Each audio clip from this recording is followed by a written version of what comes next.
I'm cold. Well, hello and welcome. As always, I'm your friendly neighborhood Dungeon Master Peter. Today, I guess not. Today with me are my rules lawyers of Dungeons and Dragons. First, we have, sneak attack only works on the first attack. Travis playing Talbot. We have rocks, spells. Wait, I promise I know my spells. This is how it's done. Rachel playing Beryl. And we have, I know it doesn't state in the rules, but it's just for like character development. Can I have my staff look like this? And my spells do this? Yeslie playing Core. Say hello, my rules lawyers. Howdy, y'all. Greetings and salutations, friends. Hello. So welcome as always. Since we have all three, and we'll let Eli know this as well when he shows up. Towards the end of today's session, or at the end of today's session, we will go over kind of a new set of rules that I will be introducing to the dungeon, to my campaigns, that I expect my players to follow as well as myself follow, and all that fun stuff. I know I talked to some of you guys individually about this, but I have now wrote it out. So that should be hopefully a fun thing. Later on, and we can discuss it, and if anyone has any questions, we can get down to it. At that point, who remembers where we left off? Oh, hi. We were heading our way over to the Happy Start Inn, were we not? Yeah, I believe so. We had just we got teleported. We got teleported from Typhon's secret lair into the middle of a forest, which we came across in ambush by half dragons, in which we were able to save a lot of the townsfolk. We stayed the night there to ensure everything was okay. Then in the morning, we took some of the people with us as we made our way towards that place. Correct. You're making your way. You're about to leave. We'll go start from. Oh, hello. Is now hosting your stream. Yeah, all the people hosting our stream. I love it. So we'll have a interaction quickly with Core, Talbot, and Beryl, right before you guys leave to kind of get Core caught up on everything. This will be after Mr. Bronfer, forgot his name. Open? Bofin. As the Bofin walks away, you guys can kind of just catch up Core on what she missed, or kind of what she was and was not there. So take it away. Core, I just want to say that all that healing you did for us, it really, really helped. Like, that whole battle and everything, we would have been so, out in the wind if you hadn't healed us after that battle. You're welcome. It was also really sweet of you, and we got back into this little fort area church thing, and we just, me and you, perfect team, wandering around, medicine checking everybody, making sure all the townsfolk were good. There's people around here that don't like my tea. They won't drink it. They won't take it. It's not that they don't want the tea. It's that they want something to look forward to when they are able to get into town. So what you're saying is I should leave some tea with Iris's dad. No. You should leave it with yourself so that you can treat them to tea when you see them again. But what if I don't see him for a long, long time? I mean, we just keep going from place to place to place. I mean, when's the last time we saw anybody? Then you should hold on to the tea for a really long time. It'll go bad. You have plenty of tea. I think you have a plethora of tea. So of course, so that you know, we're taking some of these people with us. We're gonna take them to Iris's father's establishment, and we're only taking some of the healthy ones, the ones that aren't as injured, or the ones that are able to walk. So we will be taking them over to the establishment. We'll be dropping them off there, and Senguine has stated outright that he's going to pay for all of their stays for 2 months, which is so generous of him. All right, Sanguine. Well, you know, Senguine got to do what Senguine got to do.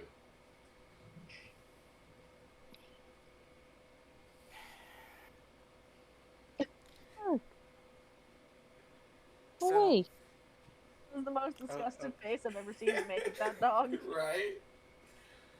She like started attacking me out You of literally let her lick your dice, and that was the face you made. She like, I'm trying to concentrate, and she like trying to attack me.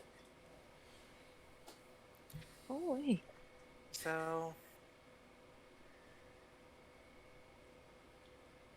that's what we're doing. Because our destination is to go to her father's establishment.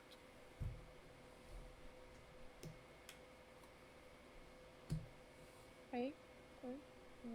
Does Core know why we're going to the establishment? Was she here for that episode? No. We're going to Iris's dad's place. Typhon told us, because that's where the forge is, where we can hopefully have her ring. Yeah, I was there for that one. Oh, you were? Okay. We'll make sure you were aware why we were going. I remember why we were going. We were going for that and trying to make her a new ring. And he said that, Prina, move! He did say that as well. He did say Prina move. That it would be Talbot and Beryl's magic that would be required. Yes. This is correct.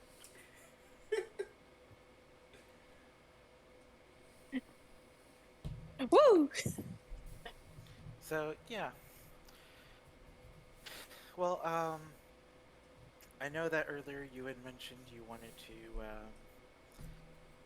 stay with the children for a little bit to give them comfort. I'll be doing the first watch.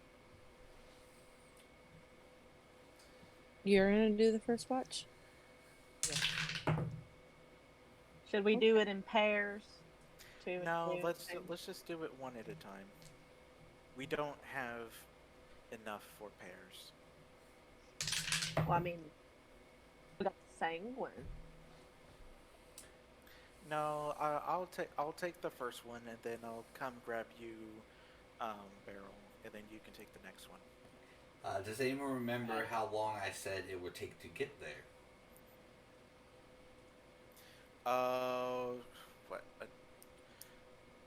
About 2 days at regular travel, at regular foot speed. A day and a half if we're speed walking. Okay, correct. Yeah, so, so we'll go on the first day.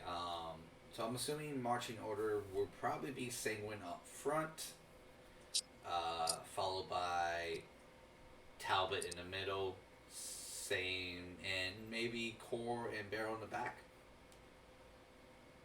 You do have slight, maybe one or two other, like, civilians who can hold a shield and sword, but they don't have much combat experience. guys do have meat shield. yeah, 5 wagons. So 5 horses pulling 5 wagons. Everyone else is walking. Um, if you you guys don't have to come into the Owlbear Rodeo right now, but if you want to, you can just use the same link, which is in the Discord. Okay. Okay. Yeah, I'm already in the thing. Yep, there you are. This is not what you see right away. I'll go ahead and explain this. It will be on the last day. We may, again, depending on how you guys react, may or may not have combat. I'm just switching my spells around really quickly, but I'll be ready by the time it happens. 10, 4. Yeah. Alright, so we'll go ahead and have Talbot roll me a percentile.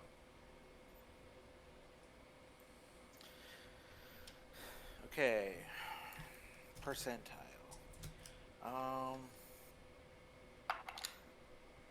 14. Alright, that is definitely a lovely number. So your first aid does go uneventful. You guys stay on the course of the road.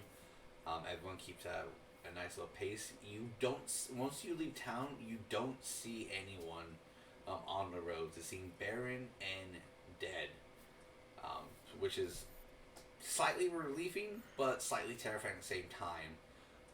The land that you notice here is very green, very tree-like, and very foresty. You don't even come by any other merchants passing by, or nothing. So the only people you had to interact this whole time with is the people you're traveling with. I'll go ahead and also. When you said dead, you meant just the amount of travel, not necessarily they're like dead plants or something like that. Yeah, no, it's like yeah. Okay. Well, if this.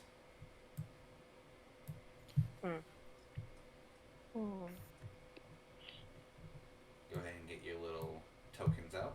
Oh, there's that code goes bye-bye. And we'll go ahead and put Senguine out. So we release. Alright, so we're going to go put Senguine next to the blue horse. I'm going to assume Talbot will be here. Core and Beryl as well. And then I'll go ahead and give you guys 2 soldiers as your meat shields. What is that knocking? Oh no, but it's coming from Peter. Is it? You're the one that's lighting up every time it happens. I don't know.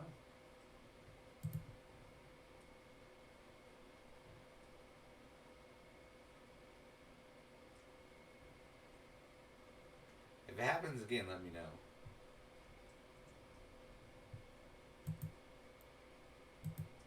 There it is. Okay, it's my mouse. You're hearing me click. So I'll try to not click as hard. Apologize for that. Alright. I thought I clicked hard, but damn. Well, Peter. I have my mouse and my mic next to each other. It's just easier to have with my setup. Oh, yeah. Then it's gonna pick up the mouse because the mic's proximity. Yeah, sorry about that. Alright. Bless you. Thanks. So you guys will, you guys got a good amount of distance, considering what you're traveling with. Does anyone want to go out and hunt, or is everyone fine just eating rations? I'm okay with rations. I think. I am not sure. I need to see if I actually have rations.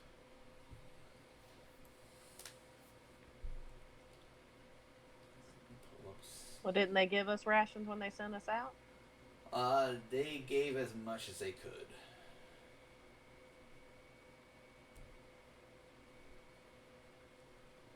So I mean, there are things that people can cook with. It's gonna be one of those. Who wants to cook?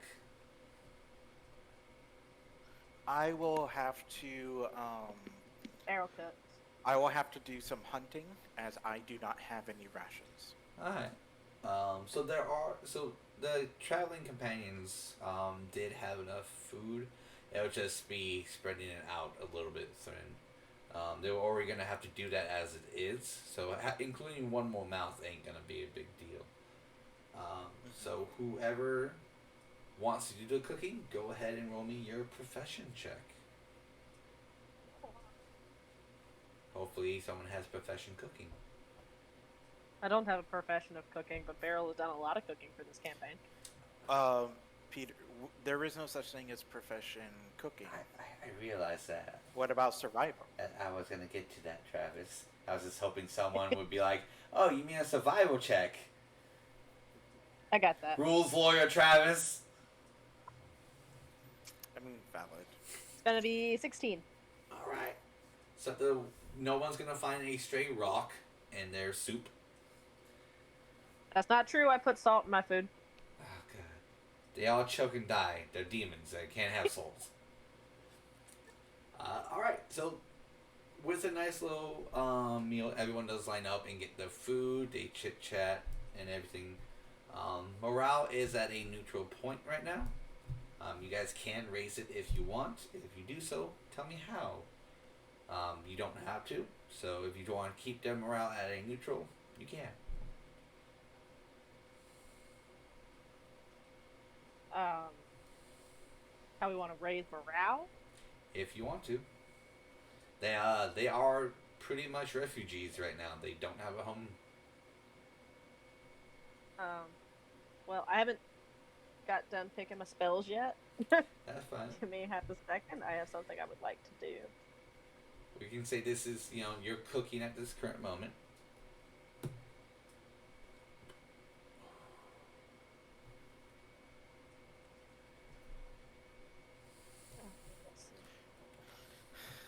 Raising morale. Well, I could always give them a prestidigitation so that I clean them up. Everyone likes to be clean.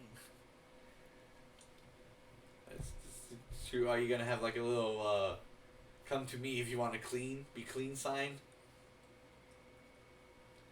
Are you just gonna go to each random person and just cast spells on them? Oh yeah, I go up to people and then I just cast spells. Okay. I don't even ask them. I just go up to them and start blowing. Blowing in their face, and then they'll see the stuff coming off. Okay. Well, let's. I'm gonna roll to see how well this goes.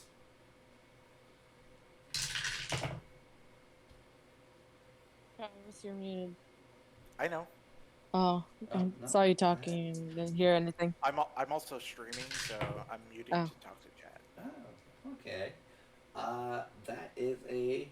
Oh, it goes relatively well. Some people just look at you and like they don't do anything. They just look at you like, what the fuck? Oh, okay. Thanks. I didn't ask for this, but thank you. Others are like, the little kids are like, yeah, do it again. Woo! I do it one more time for them and go, okay, that's it. Next one. And they kind of like follow you as you do this to like every different like groups, because it's entertaining and this gives the kids time to play. So yeah, they're a little bit more cheerful. They're a little bit more happy. So well done on Talbot's part. Core, did you want to do anything?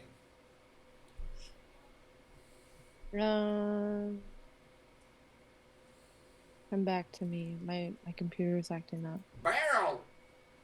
Alright, well, the spell I was thinking about doing doesn't actually do anything that I was thinking it was going to do. So instead, I'm just going to do what I did when I met the kids, and I'm just going to continue to hand out candy. I think I'll have top of rock, top rocks, or they can have tea crystals, which is essentially this shit.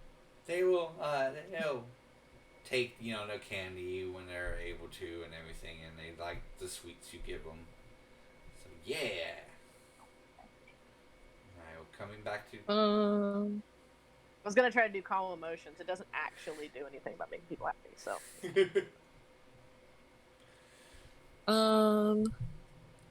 Cora would probably play with a bunch of the kids.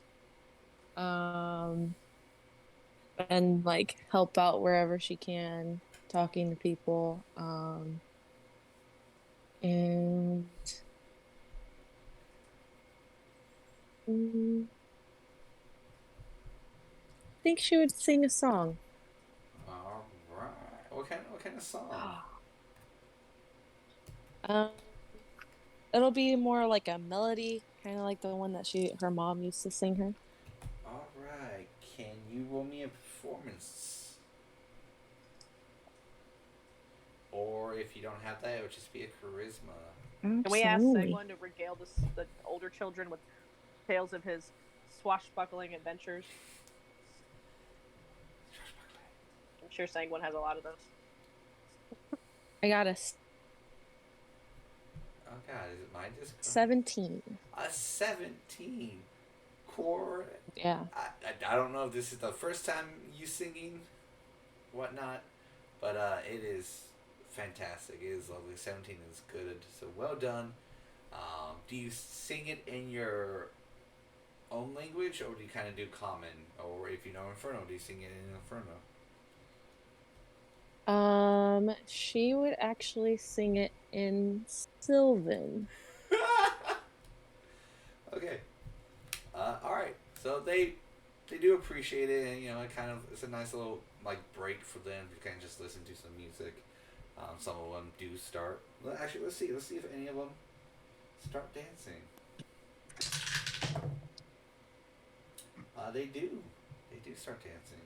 Oh, as much dancing as they could with the kind of music you're providing, as well as singing. Some of them do bring out instruments to kind of go along with it. And Core sings for the group. So we'll take a moment and let Yeslie sing to us. In her beautiful, lovely singing voice. I'm kidding. I'm not going to put her on the spot on that. We're going on an adventure.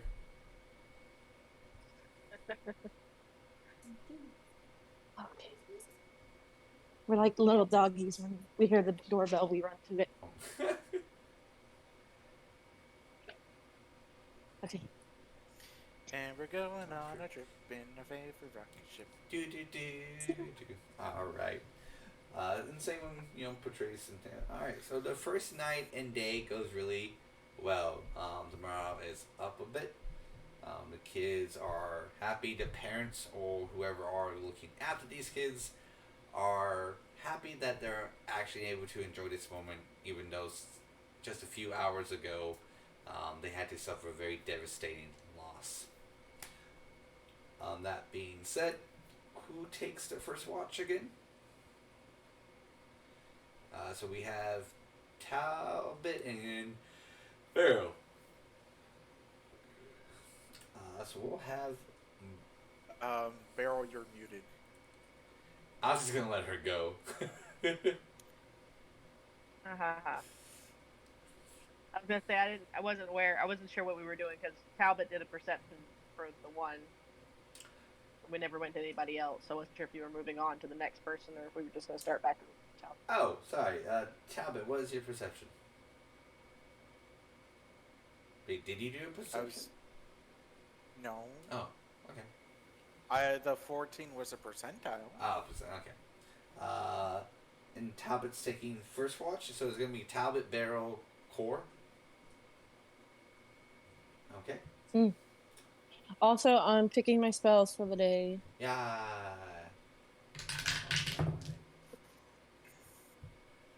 Okay. Talbot. So if everyone can go ahead and... actually, question for you guys. Do you guys do any night travel? No. Okay. Not with a bunch of civilians, no. Yeah. Alright. So we'll go through this for everyone. Your night does go uneventful, but for Talbot, go ahead and roll me an intelligence saving throw.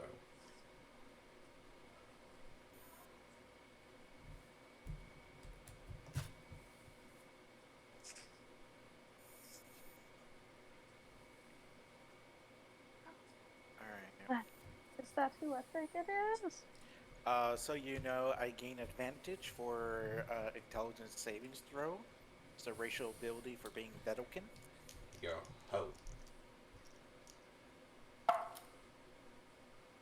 Fuck. 14.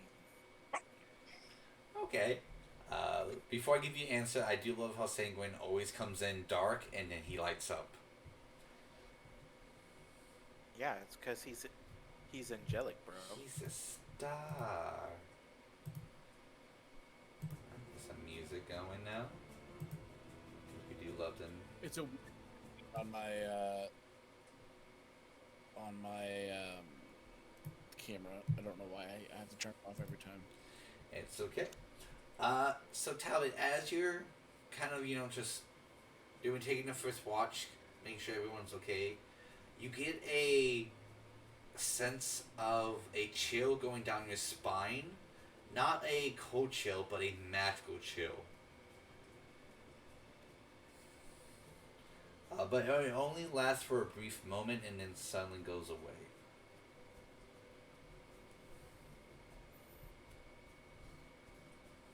I just kind of start to look at my arms and see if there's anything different. At the moment you See if- look at your arms and everything, you don't see anything different, no.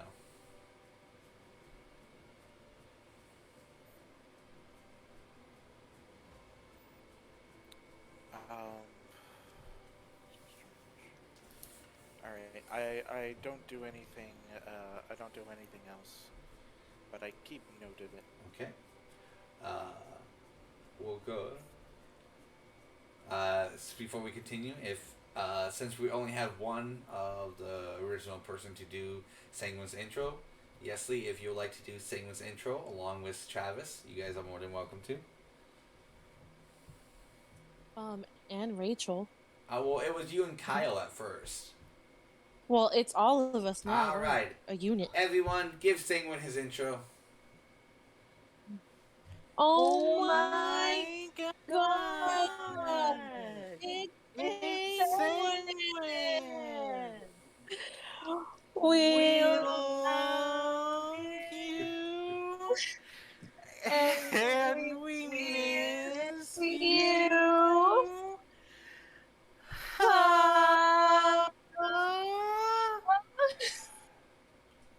Wunderbar. So good. And every time, a little bit of my soul dies. But it's okay. Because, You say that, but I don't believe you because you always stop the game for us to do. well, what can I say? I like to keep things consistent. Alright, throughout the rest of the night, actually, we will give everyone a little something here. Senguine, buddy o' pal, something does happen during your watch. So I know Beryl was next, but I'm just going in the order where I see you guys. So I'm going left, up, right, which is Talbot, Senguine, Beryl, and Core. As Senguine, as you're kind of, waking up from your sleep, from going your watch, you get an eerie feeling that a storm is approaching. A storm that you haven't seen in a long time. It's familiar, but you can't put your thumb on it.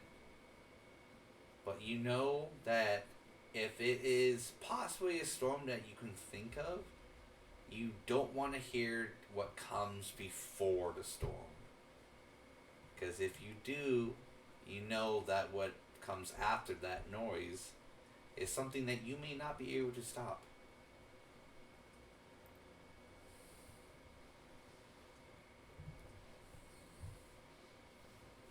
Just giving you that. If you need me to say it again, that's fine. Yeah, probably. Let me know when you're ready.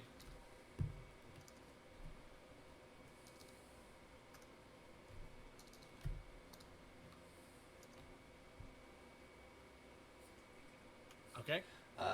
So, as you wake up from your watch, or wake up from your nap to go on your watch, as you gather your things and your armor at the ready, you get this eerie feeling that a storm is approaching. It does seem a little familiar, but it reminds you of a storm you've encountered as a child before. That before this certain storm comes a sound.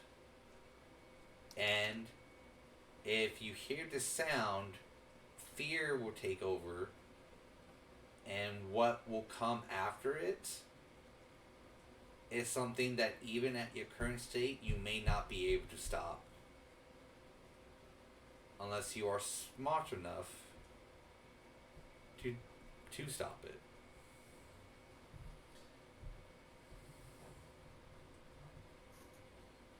It's a little cryptic, I know, but Yeah. Especially going into Senguine's childhood. it will. This is something that me and you. So I'm gonna let everyone know now. I may be pulling things from your backstories or lack of backstories, just to fill in some gaps of the story, and this is where we together will work to build it. So it'll be an on the spot building together. So don't. If I give you something, just roll with it. See how you feel about it, and if we need to tweak it, we'll tweak it. Especially since I know, obviously Eli didn't write me his childhood was Senguine, which is fine. It's something we're doing together. So we'll go to Beryl.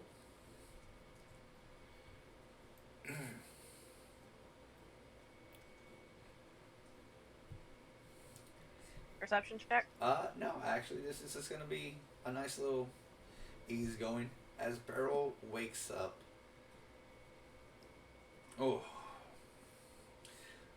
As she wakes up to go on her watch and stares up at the night sky, a thought goes through her head how peaceful this night is and kind of how joyful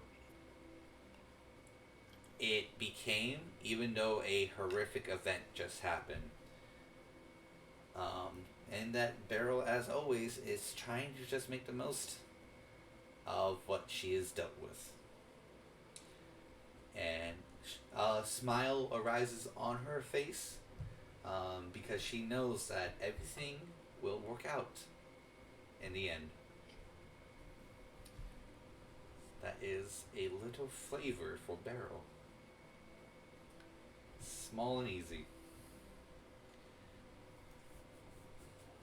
And then you can, elaborate on that whenever you roleplay or whatever you want to do with that. You can even chuck it in the trash if you like, or keep it in your heart. It's up to you. It's very insightful. It is pretty much what Beryl would be thinking is how resilient the townsfolk are being, how the children, can come back from a hardship. See, I pay attention to you guys' characters. So we're gonna... I'm not sure if Travis was trying to talk to us or if he was rapping to us. He's talking to his chat. Oh, okay. We'll go ahead and go over to Core. Core, I got some questions for you. First question. Do you still have his hat? Or did you ever give it back?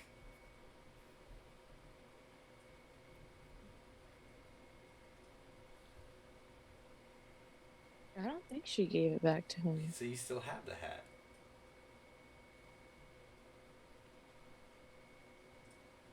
I'm trying to think. Because I don't think you gave it back to him. I don't think I did. Okay. So here's a little thing. As Core wakes up, this would probably be a little bit end of morning, but this is how the scenario will play out. As you wake up and you stretch and yawn, and you can see that Gus is taking still a little nap, whether it's in your shoulder or out of a makeshift bed you made. But you notice that something has gone through your stuff. It made a little bit of mess. And as you look around, you can see some little web feet trailing off into the forest. Do you follow?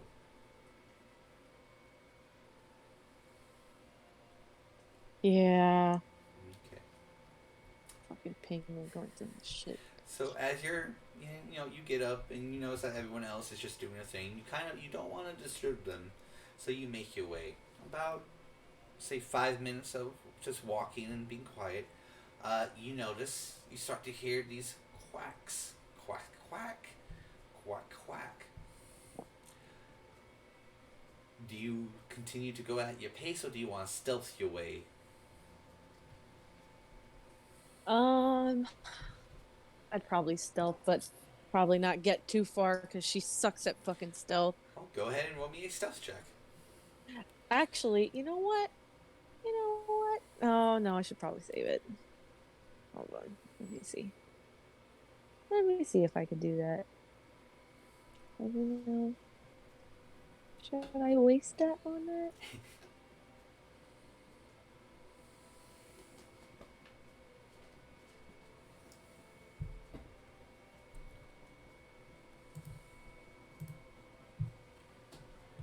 I won't have to waste it. I'll stealth. Alright. I was gonna do hidden step because she can turn invisible. Oh. But I can only do it as a bonus action once for a short rest. Okay.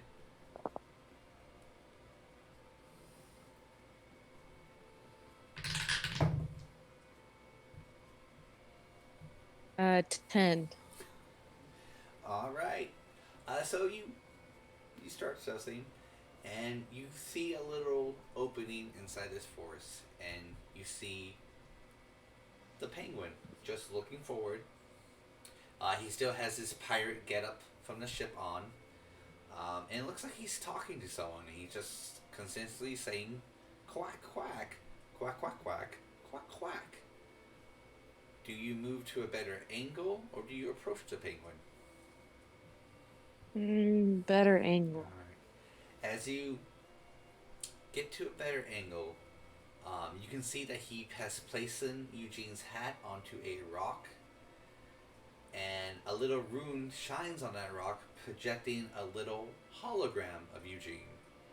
And it seems that Eugene and this penguin are having a discussion. You can't hear what Eugene is saying. You can only hear what the penguin is responding with, or the quacks. And you just see them going back and forth a little bit. You see that Eugene is going through several different emotions between, concentrating to, worrying to slightly frustrated, then a little joyful. Do you interrupt this conversation at all, or do you let it fully conclude? I want to try to listen in. All right, go ahead. Perception. No, your perception is 18. So you can hear the quacks, but you just don't hear Eugene. So you can safely assume that it's whatever he's communicating to the penguin with, sound's not coming out. So it might be a mental communication, or something else that the penguin has, allowing it just to be their conversation, so no other ones can hear. Okay. Mm. She'd probably get a little bit closer. Oh, okay. So you're gonna need. Do you want to keep your same stealth, or do you wanna? I think she would try to keep the stealth, just in case. All right. So how close do you want to get? How close is she already? I will say you're about 35 feet away. So you're on the side of the penguin in the hat. Like 15 feet away. All right, so that's a lot closer than I anticipated. Okay, so you get about 15 feet, and the penguin just kind of stops and looks around. Doesn't quite notice you, but it seems like he is now trying to wrap up the conversation between him and Eugene.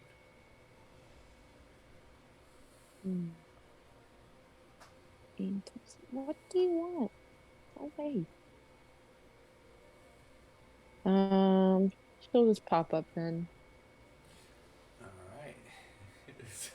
Do you jump out and tackle the penguin, or what do you do?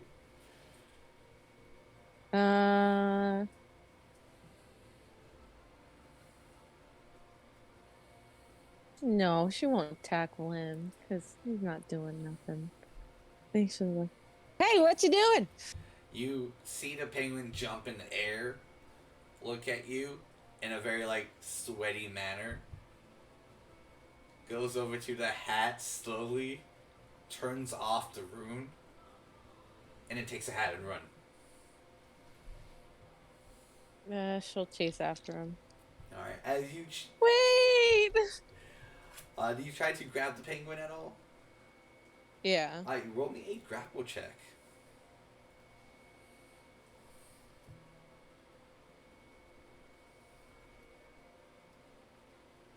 Natural 20. So with your extremely long legs, you're able to easily catch up to the penguin and just kind of yoink him up.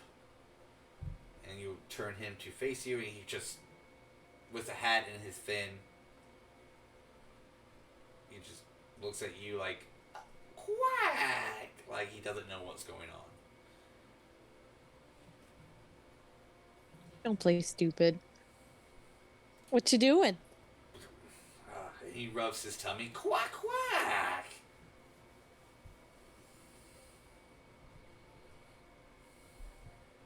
I have that still. Communicate.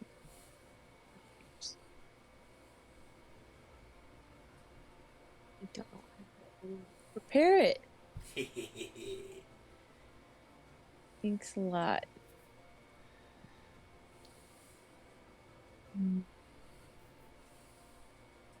And what did he do? He just rubbed. He just quacked. He quacked and rubbed his stomach with his other fin, the one that's not holding the hat. She'll take the hat out of his. He doesn't. Flipper. He doesn't resist. So you having secret meetings with Eugene? He puts his two fins over his mouth. Mm-hmm. Mm-hmm.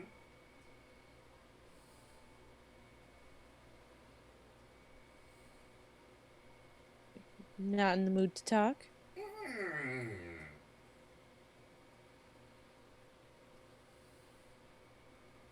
I can't understand you right now, so and she'll put him down and don't go through my things.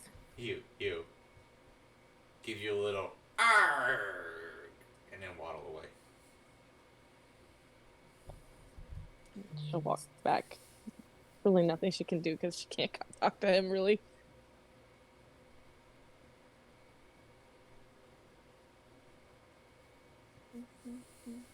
Alright, so at that moment of Cole coming back, everyone at the camp on the wagon starts to get their stuff ready.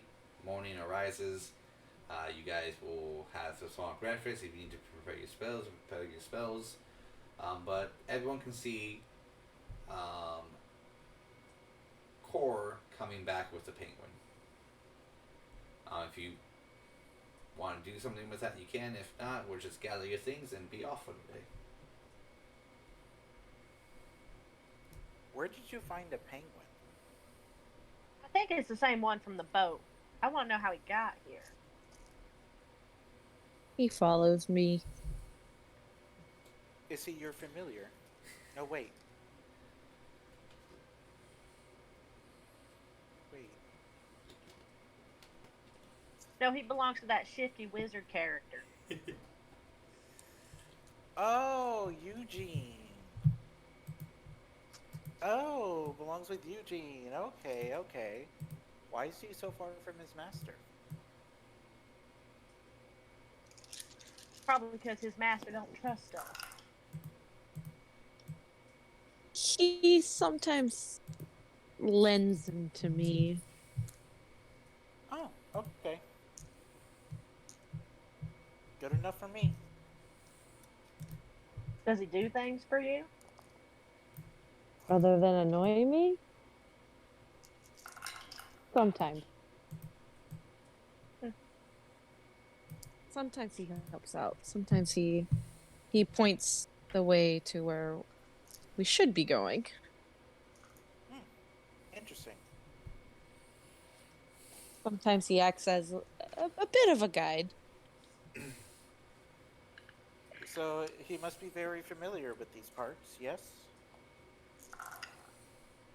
I have no idea. It's a shame we can't ask him if what common beasts are out here in the event we need to protect ourselves. Well, I mean, I can tomorrow maybe. I could prepare the spell. But it doesn't help us tonight. I mean, we'll get there tomorrow anyway. I mean, I can communicate with him, but I can't understand what he's saying.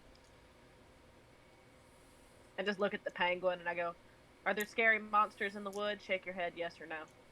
He looks at you, and it looks at Senguine, and it nods his head. That's fair.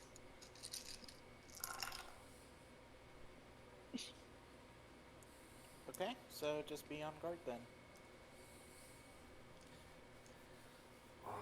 That's all I can think of. Well, we'll just keep up our patrols just like we would have anyways. Yes. We shall. Alrighty. Okay, so let's have. Oh, wait, I do have it. Oh, wait, no. Let me see. Yeah. You gain the ability. Oh, yes, I do. You gain the ability to comprehend and verbally communicate with beasts. The knowledge and awareness of many beasts is limited by their intelligence. Beasts can give you information about nearby location. I do have it set up. But is a penguin a beast? Purple ability.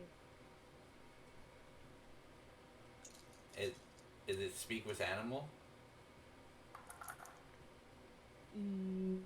Yes. He is an animal, just a very intelligent animal.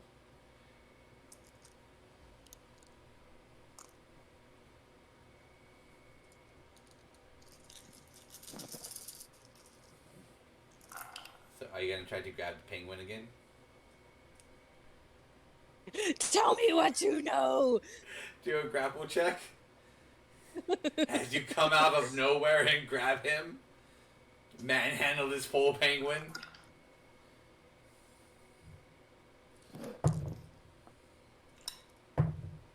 15.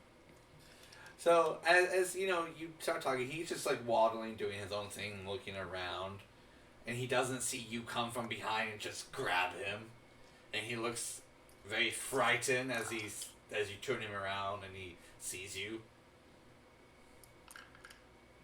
Oh man, I'm so mad at myself that I didn't see it on there. I should have cast it so I could hear what he was saying. And he is just wearing his normal attire. So he's not in his pirate getup anymore. Didn't change. Okay, So, did you want to ask him a question? Anyone? Is he spying on us for Eugene? Don't look at him. Quack! I can speak with animals. I understand what you're saying. He nods his head.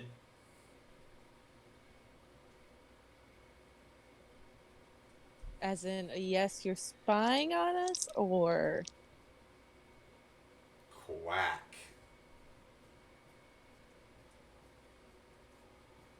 is he just saying the word quack? Yes. I'm gonna remind you, Peter, that for those of us who aren't on Twitch, we can't see you if you're doing head shakes. So for those of you who don't know, this penguin has been a pain in the ass for Core for quite some time. And to remind Core, she's done this once before to the penguin. And when she asked a question, he said the word quack. So to answer Cole's question, he's responding with the word quack. He's giving us nonsense answers. Yep.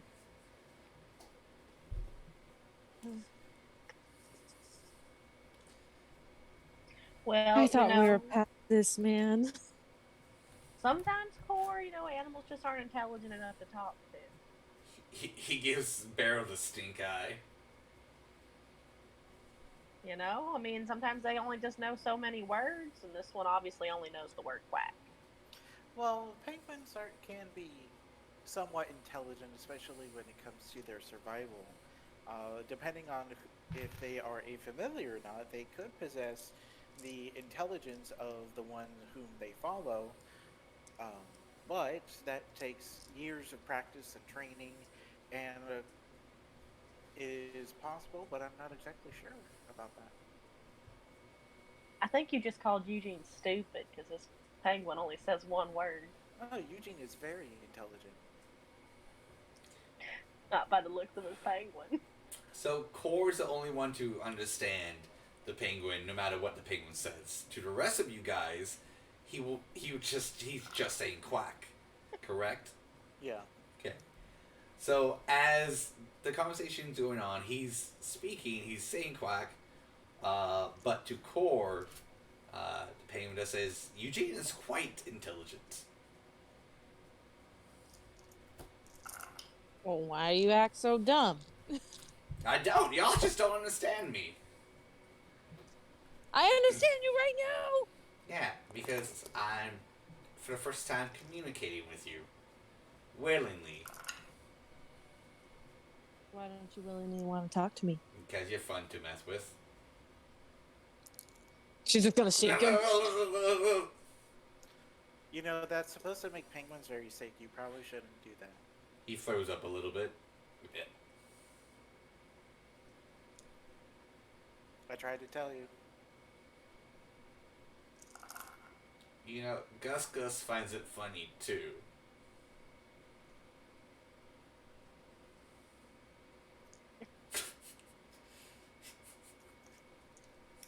Bane of my existence right now.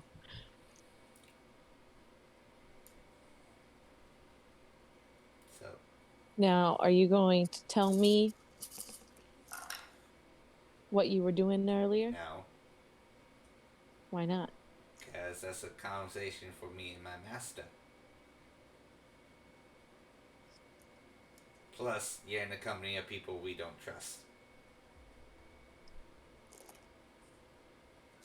Yeah, but this conversation is between you and me. No one else can understand what we're saying. Correct, but you can speak to them. And last time your party was dealt sensitive information, you let a demon loose. So I'm taking a little bit more precaution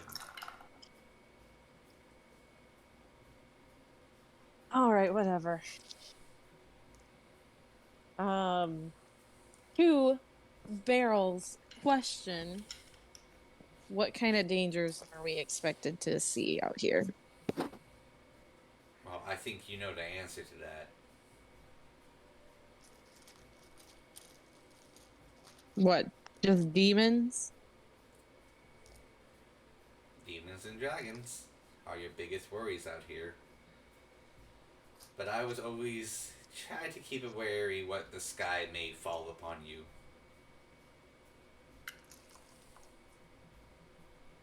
What the sky may fall upon me. Yeah. That's just a nice little hint to what may or may not come.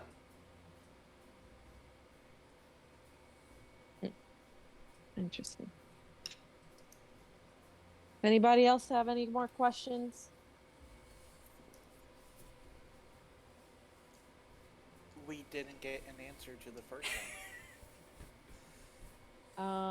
He said that the biggest problems we are going to have are demons and dragons. one. Oh, well, And makes that sense. we should basically look out for the skies. Be on guard. Well, dragons are known to fly. Not the half ones that we came across, but some of them do have wings, such as the Tiamat.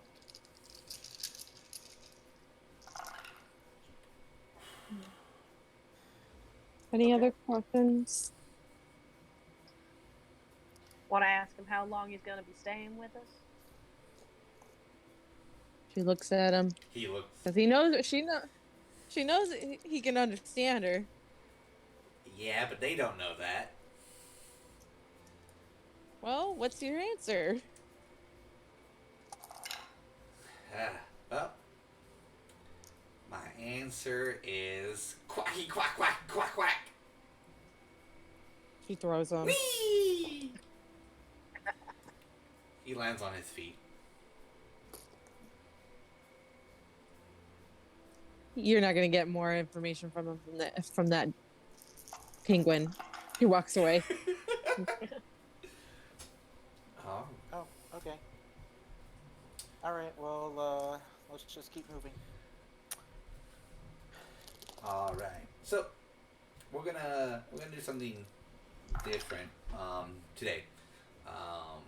So we're all gonna have a little bit of combat, but we're not gonna get into combat because I want to kind of progress the story a little further. But we are going to kind of do like a win-lose scenario. So I'm going to have each and every one of you guys, one at a time, roll me a percentile. Which this would mean is how successful you are at your turn. So it's not doing combat. It would just be like, hey, you rolled a 80, so you were 80% successful on what you would have done on your turn. Whether it's like protecting, fighting monsters and whatnot. We're going to give everyone 3 shots at it. And you guys are looking for the highest outcome of it. So your caravan will get attacked. And this is how it will go. As everyone, after Core is done talking with the penguin, and everyone gathers their things and starts their second march. About, not 16 hours in, about 4 hours into your march, you come across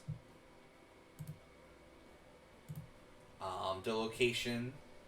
I know Yeslie and Senguine can't see it, but Senguine joined. Okay, cool. You guys come across a bridge and forest on the sides. I'll go ahead and cut the fog for you guys. Snip, snip, snip, snip, snip.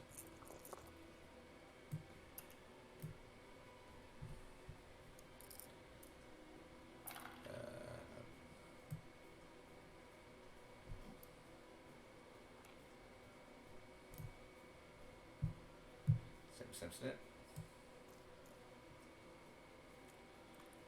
And don't worry about the question marks. They're not going to mean anything right now. So this is what you guys see. You see a nice little river going down and a wooden bridge going forward that is surrounded by some rocks and some shrubbery and a what seems to be an abandoned tower right here. I'm assuming you guys proceed forward, but cautiously, correct?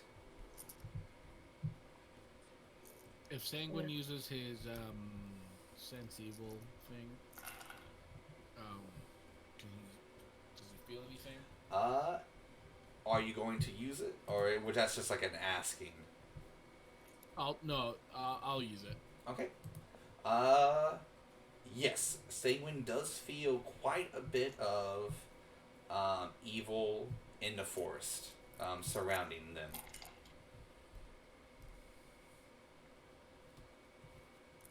It's nothing in like the shrubbery up by the river or anything. No, nothing by the shrubbery that he can detect.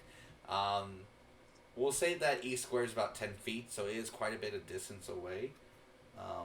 The evil that Senguine does sense is evil, but it doesn't look like strong evil. It doesn't feel like strong evil. It just feels like a numbers game at the current moment.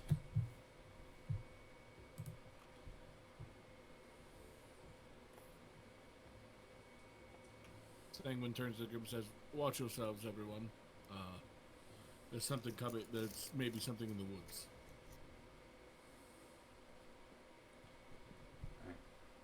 The group proceeds forward. As proceeding cautiously, nothing happens until about this point. I'm just setting you guys up.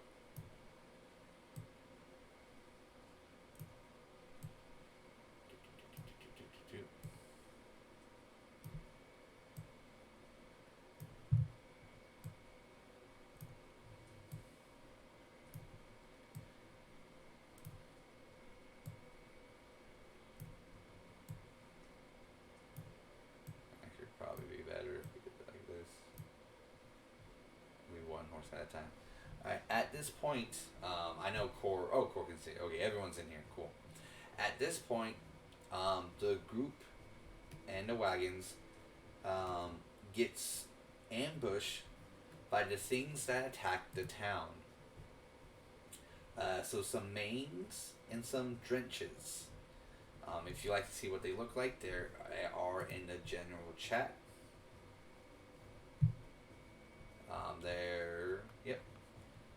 The mains are the two-legged, humanoid-looking ones, and the drenches are the dog-looking ones. In the chat, I'll go ahead and post or put their tokens out. So that one, and I'll go ahead and enlarge them for you guys. That's weird.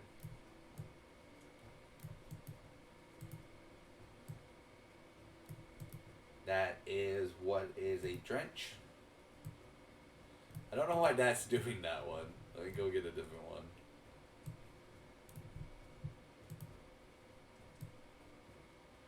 And that is a main. So you guys get several of these coming from the forest and surrounding, blocking the way you guys came. Ahead of you guys where Senguine is located, Senguine starts to get bombarded with little fireballs coming from a horde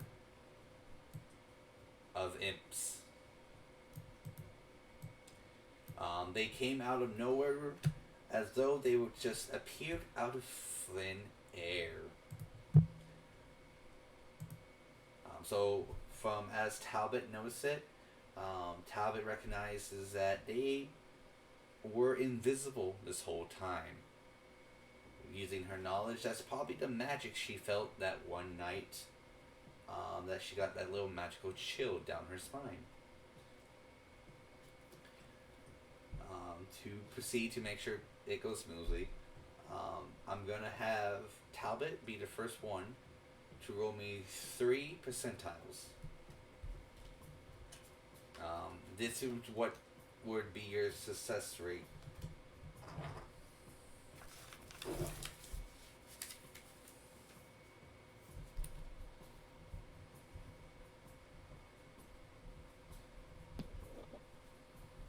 Okay, so black is 1, purple is 2, and plastic is 3.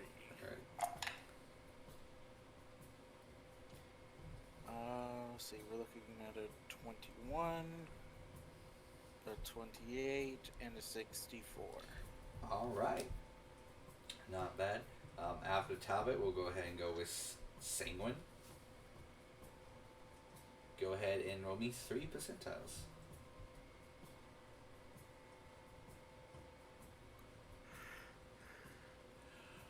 Hey, I feel you there, brother.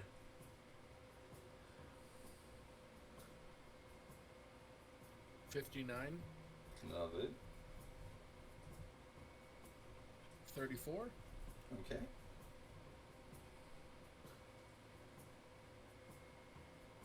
and 4.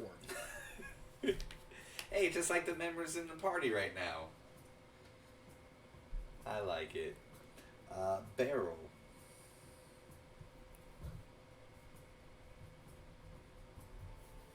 Alrighty, let's see here.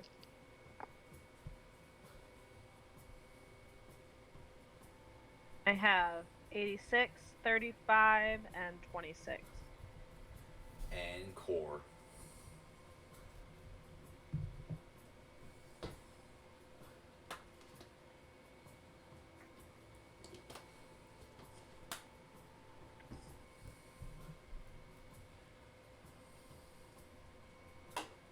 You're on mute.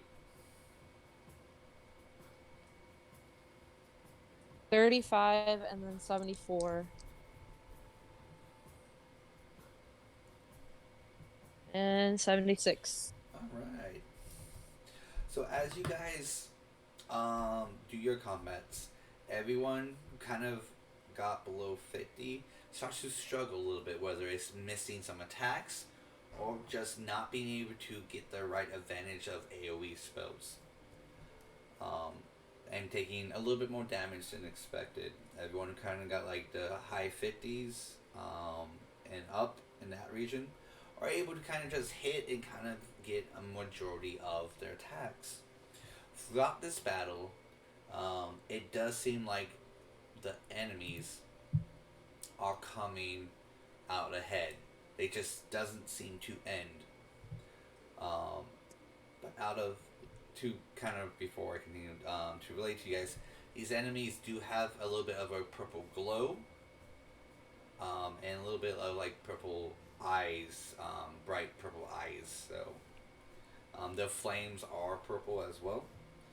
So you are getting like purple fireballs being pelted at you, Senguine. We gonna have a question? Fireballs or fire bolts? Sorry, fire bolts. Because a lot of fireballs would be dramatically dangerous. Yeah, it would be. Let's see, you guys had 1, 2, 3, 4. So, you guys do suffer some casualties.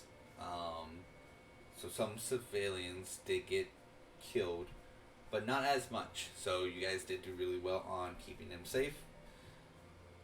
They just got caught in a crossfire, so some strange fire bolts hit them. Or 1 or 2 of the mains or drenches were able to get through you guys and start attacking civilians. When it seems like a little overwhelming for you guys, you do hear a horn on both sides. So from the side Senguine's at, and the side that Beryl and Core's at, and a band of mercenaries holding or flying the Dragon Slayer symbols comes out and aids you guys. With their help, you're able to defeat the monsters.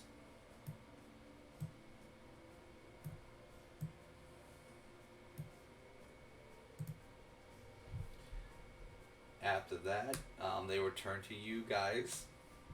One of them, a voice in the back, will turn to you and say, "Glad we came just in time." Yes, thank you for your assistance. We would not be here alive without your aid. As you say that, the man who walks forward is the man you met in the town. That tiefling who was supposed to be dead, who fended off the horde. Open? Yes, Bofin's here. Open. Bofin, you're alive. What are you talking about? How do you guys know my name?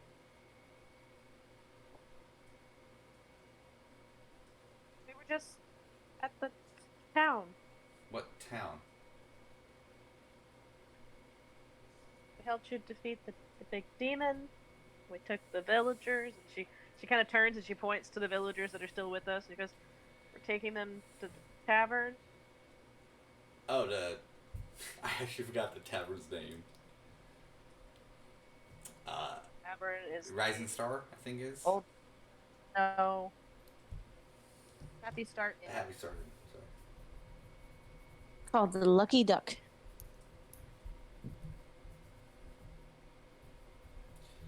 Oh, the Happy Star Inn is the closest. It's actually where we are making a little base out of here, but that doesn't explain how you know my name. This is our first time meeting.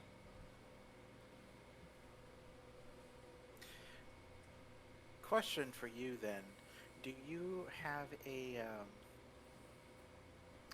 port about 2 days in that direction? There is a town. We were actually going to see if it was still standing, but by the looks of it and by what your dwarven friend has just said, it seems like this is what's left of that town. Can I give him an insight check? Yeah, if you want to roll an insight check.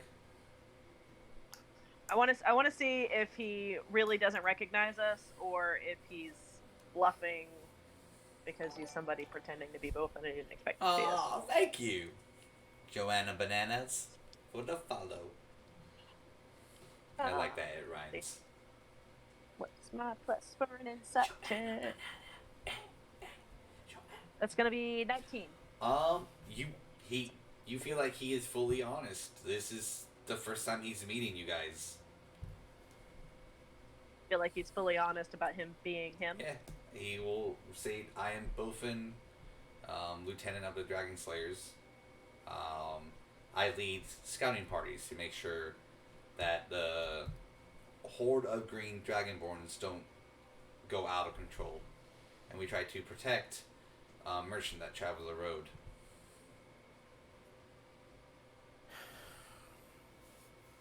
Has he seen Senguine yet? He sees Senguine, he just doesn't care.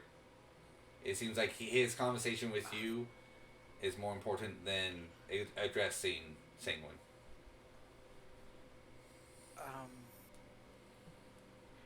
I don't know how to say this, and this is weird because normally I have a thing to say about everything.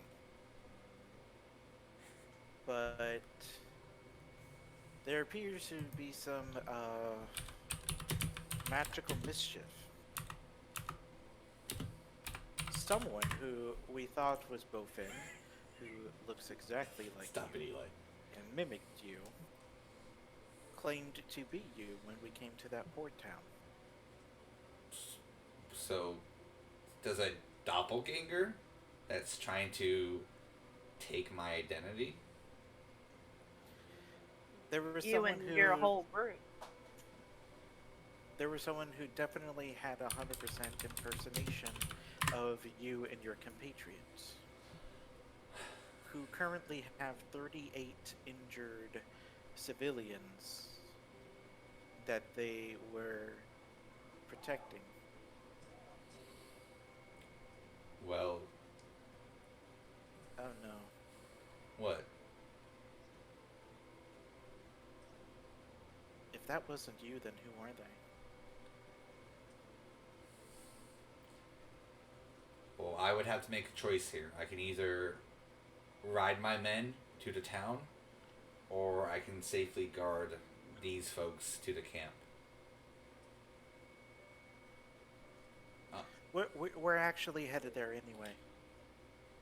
Well, perfect then. It, If you wouldn't mind taking them, I can leave some men with you to guard and help for some lack of defense or manpower, and the rest I can take.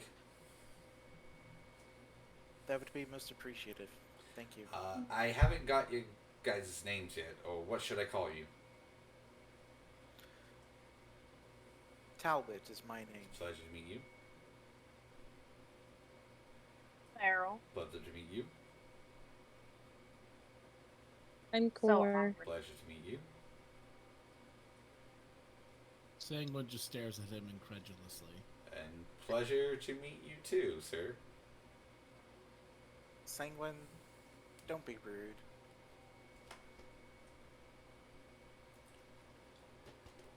Senguine, I thought we were gonna improve the way people looked at Dragonborns.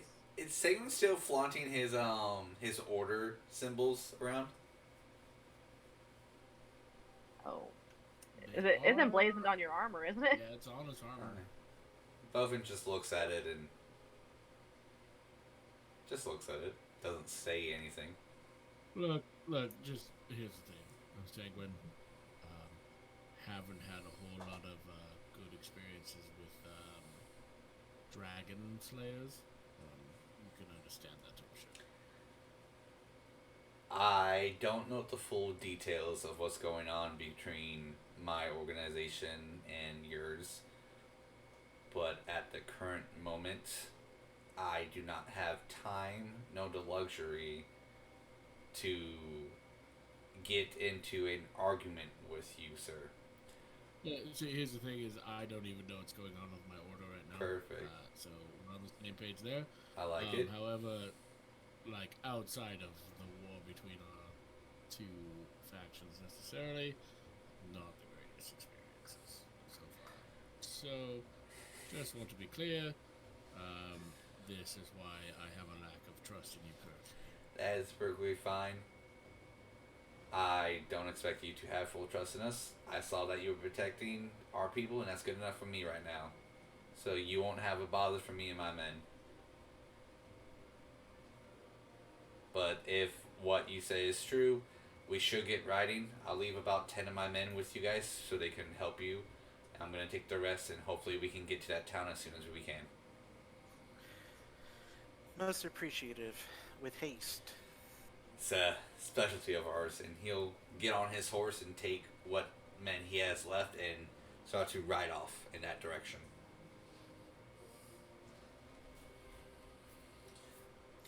Okay. Do you think we stepped into an alternate reality? No, I Cross don't think over that. a border? Cross over a border somewhere to the same people? I don't think alternate realities exist. Just Oh. we live in a world of magic.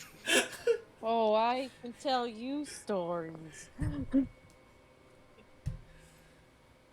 Maybe another time.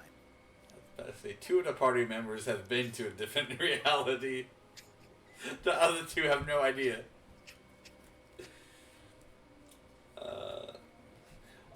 Okay, so Bofin rides off.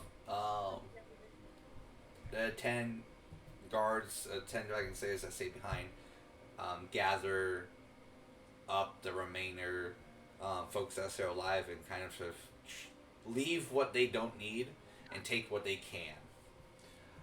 And do you guys make haste, or do you still try to travel at a reasonable pace?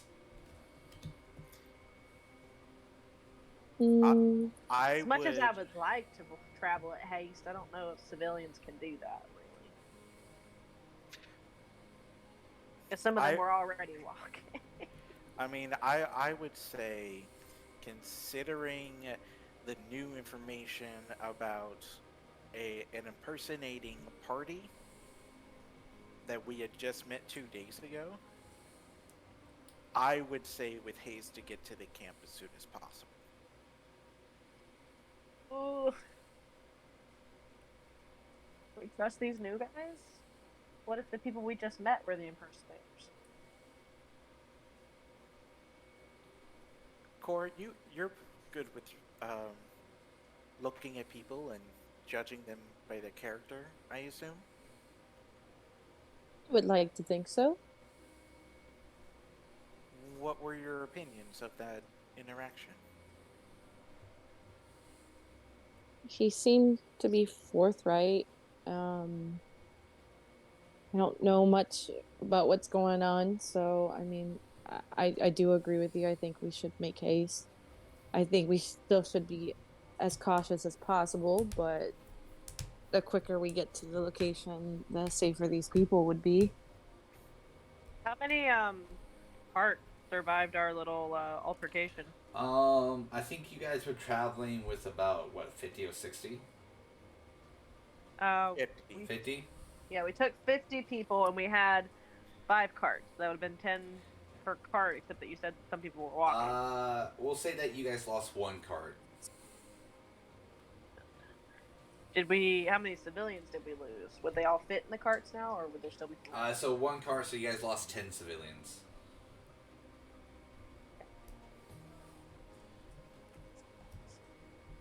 The rest would just be more injured than not, than they were prior.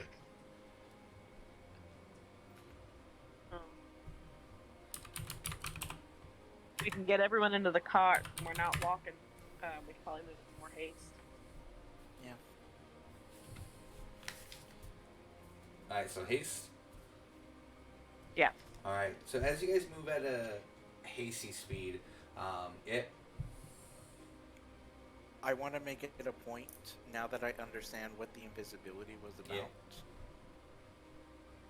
Yeah. I don't know what spells I would have left, but I would like to try to cast see invisibility. I'm more than okay with that. To do that, okay. So cast see invisibility. So let's. I'll go ahead and do it. Alright. As you cast and see invisibility and you look around, what is your passive perception?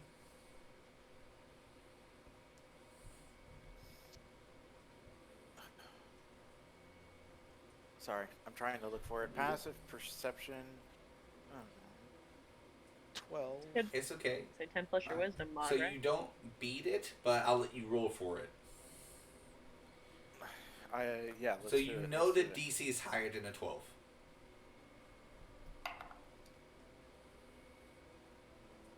17. All right. So as you're, looking around, trying to see anything invisible, you do notice on one of the branches to the side that there is a purple crow eyeballing you guys and just keeping a watch at you. I will point my finger towards it and firebolt it. Roll your attack. I'm sorry? Roll your attack. Okay. 23. That definitely hits. Go ahead and do your damage. 13 fire damage. Alright. So as you shoot that firebolt from your fingers, everyone can hear a caw type sound and then kind of like a small explosion where Talbot fired her firebolt. And then you can see the carcass fall down and burn on the ground. A carcass of a bird? Yes.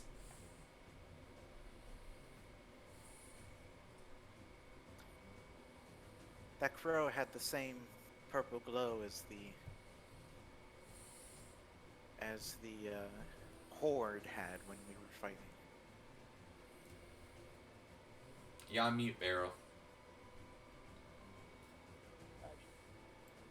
I said, I thought you were just trying to hunt and cook at the same time. No. Considering I had some sort of tingling sensation a night or two ago, I came to the conclusion now that it was definitely something of these invisible creatures that swarmed us. I'm not taking any chances right now. I see. And this crow was invisible till you killed it? Yes. Is the crow still purple, or did it just have purple aura when it's alive? You don't know that it's purple right now because this is engulfed in flames. It be cooking. we were definitely being spied upon. Oh yeah, that's nothing new for us. But I'm still glad you got rid of it. I'd rather not be spied on by whatever purple demon thing is inhabiting Iris at the moment. And then I will shout to the soldiers to pay attention. There may still be invisible creatures about.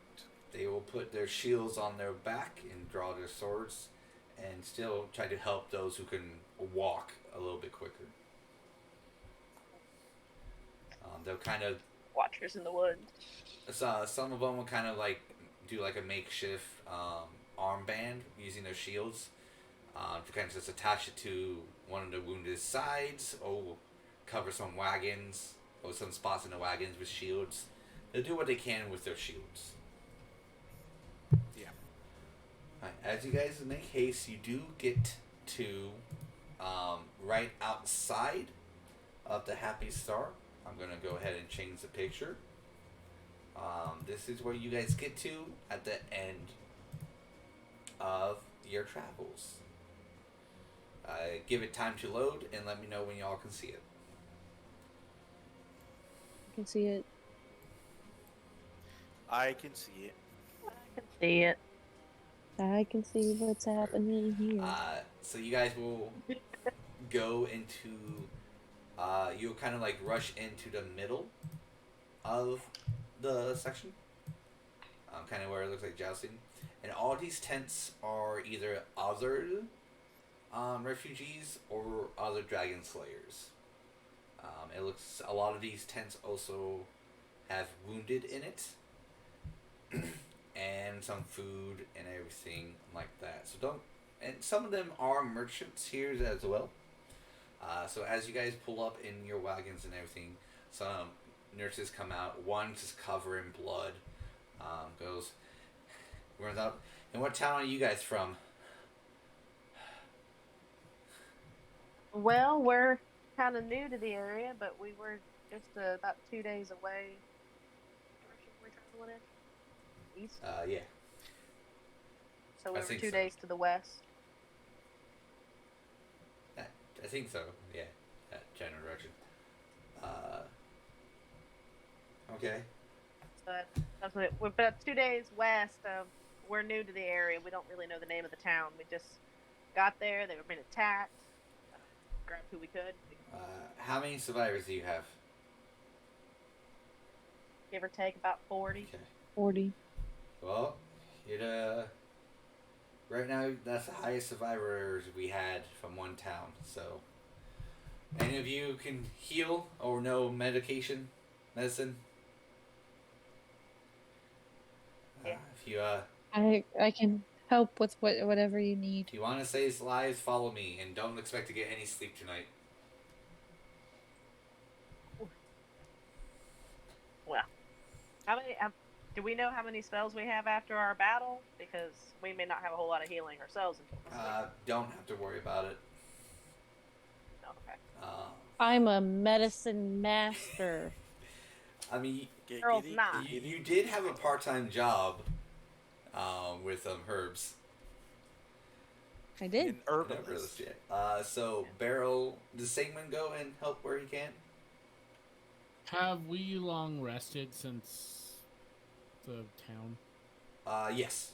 Technically, yes, but then we just had a battle. So. Well, that just refills my lay hands, which is all I have for healing. Which is fine. We'll say Yeah, you we have had- your full amount of lay on hand, so you can. Then yes. All right. So as you guys are going through like these tents, you can see that a lot of these people and all these tieflings that come in various colors are very badly wounded. Whether it's a claw mark to the chest, a lost limb, to burnt marks, to battle wounds. It is a little hell's nightmare hospital scenario. And you guys will do your best to heal. But just looking at it, you guys know right off the bat there is not enough supplies to go around. Yes, Talbot. So you know, I don't go with them to do the Yeah, healing. this was just for them, sorry. Okay. Just clarify. It's not good. And you, once you realize that there's not enough supplies, you can tell that some of the people are being sectioned off.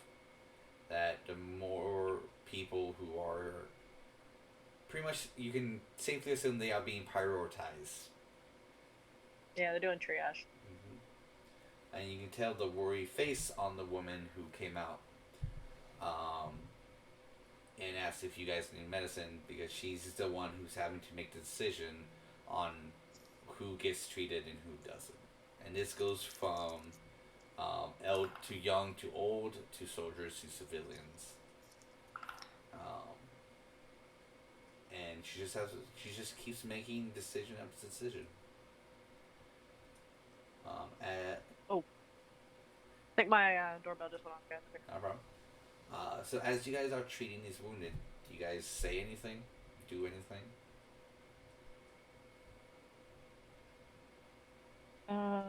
Cora would probably try to gather as much information as possible of what happened, what they went through.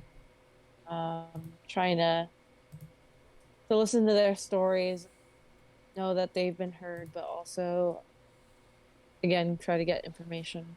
Alright, so go ahead and ask some questions and we'll give you some answers. Yeah.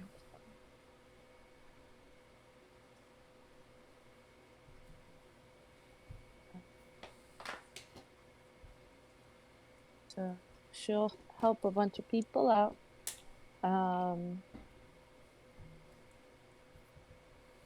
So what happened?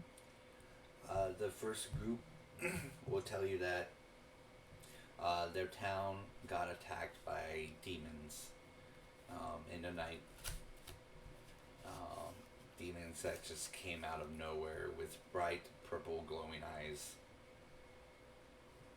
That they would drag who they killed to the center of town to summon a bigger demon. And then that demon will keep the hell portal open so lesser demons can come out.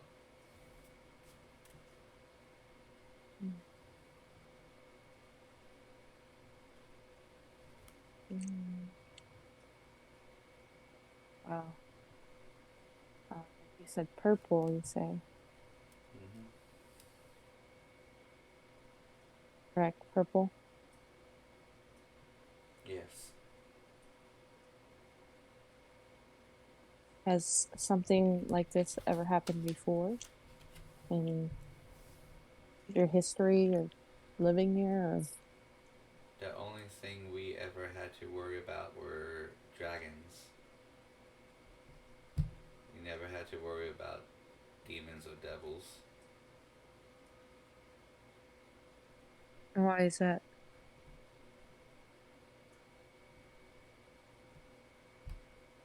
Because there was no way for them to get us. How is there no way for them to get to you? how to open a portal to hell? No, but I mean, there's no like history of attack like this ever to be done. Not since, I guess you can say, before my time, maybe. From my knowledge, no.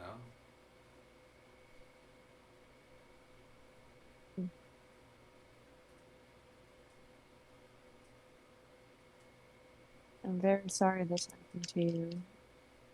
I know there's not much I can do, but I hope this could help. And she starts healing people. And, they'll be back down, let you continue to heal.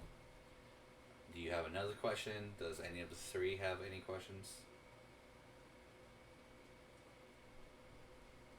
I'm jumping back in, so I really don't know what I could ask questions Yeah, about. you can just ask questions about what happened to them. I'm not sure who we're talking to. Just the wounded. Or whoever you think might be here in this camp. People I see in the camp, the wounded and the not wounded, how many of them tend to be colored like Iris and Typhon?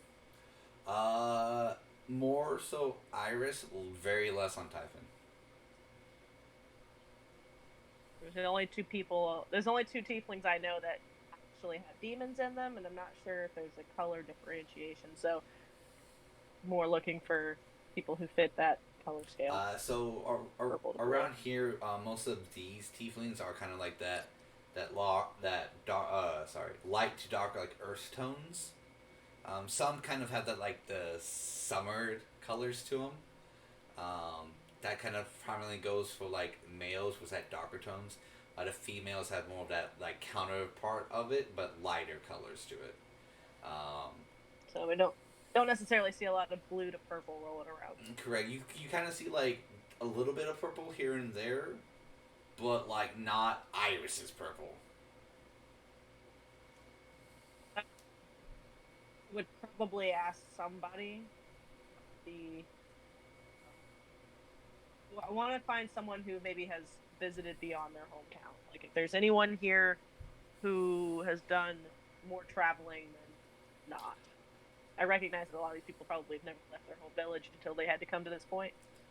So you would probably be asking the soldiers then. Yeah. Go ahead and roll me a persuasion to see if they're willing to give up that information during this time. I'd probably put it off as like looking for a friend.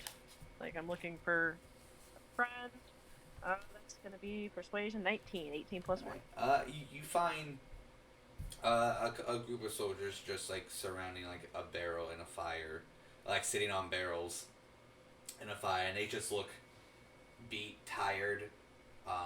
You can tell that their armor is like just starting to like fall off. They have their weapons grip, but it's not like they're doing it. It's just like that muscle memory grip. They just can't like, and they just look dramatically like exhausted, defeated, and tired. And they're just staring into the fire. Well, you guys look like you could use some tea with some high caffeine content. Perk you right up. I'm gonna walk right up to the little fire in the middle, put my kettle down, start filling with water, put some black tea in there because it's got the highest caffeine. Just gonna brew that up a little bit. You guys are gonna feel right as rain as soon as you have some of my tea. It is delicious. You're gonna love it.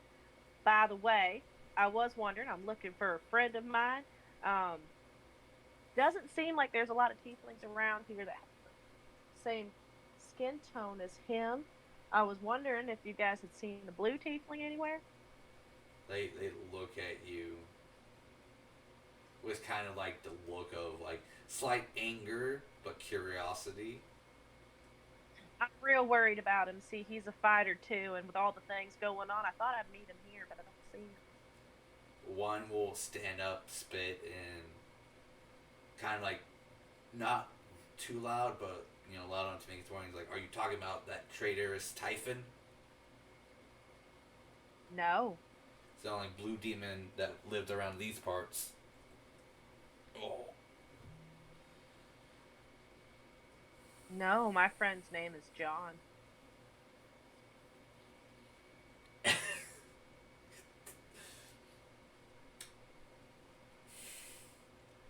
Bluff check? I don't know nothing about. Sure. Deception? Yeah. Not even on my sheet. I probably didn't even write it down. What's your friend's name? John. Von John. I don't know what my pluses are, but I rolled an 18. Okay. It's your charisma mod. Oh, that doesn't help. He goes, well, Keep this one. your friend John probably doesn't live around these parts. He probably lives on the island. The island? This, I mean, I only knew because he came to visit me over in my hometown, but we live across the Great Water, so I don't know anything about him. there's an island of snow where the blue tieflings live. He probably originated from there and then probably moved. Well, that's interesting. I'll definitely put that on my list of places to visit.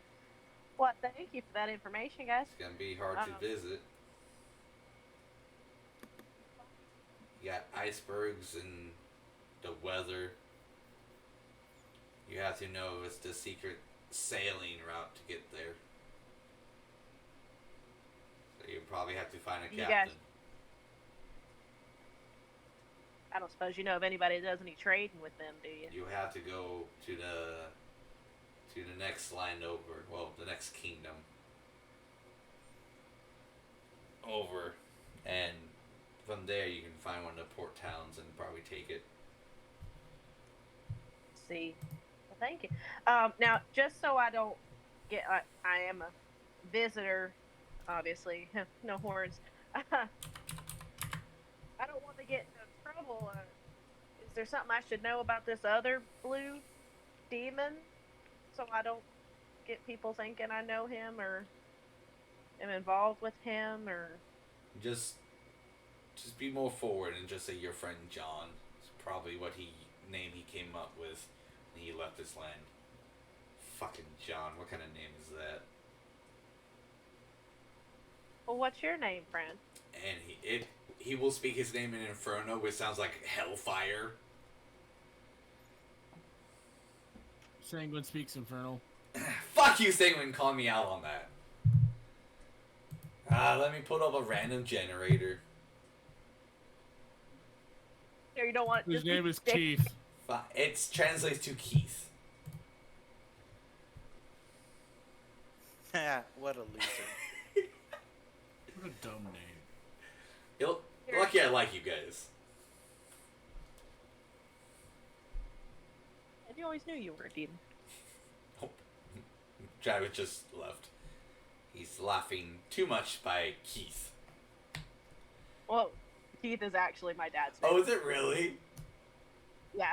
Well, there you go. You're talking to a tiefling version of your father. Oh, God. No wonder he doesn't want to talk to me. Alright. Well, we know that's probably where he came from. He said he was the only blue demon. That he knows of.